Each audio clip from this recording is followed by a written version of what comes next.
What's the meaning of bivalve?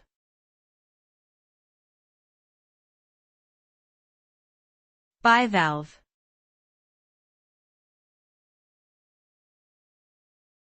Bivalve.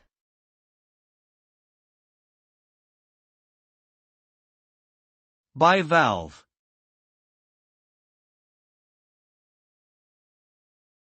Bivalve.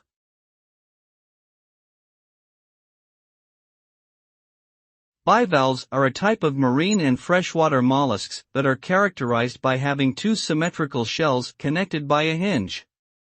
These shells serve as a protective home for the creature inside, and they can close tightly to protect it from predators and other threats.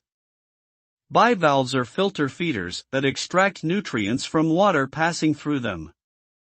Many species of bivalves are used as food sources by humans, such as clams, oysters, and mussels. Bivalves play an essential role in aquatic ecosystems by filtering large volumes of water and reducing excess nutrients, helping to maintain water quality and overall ecological balance.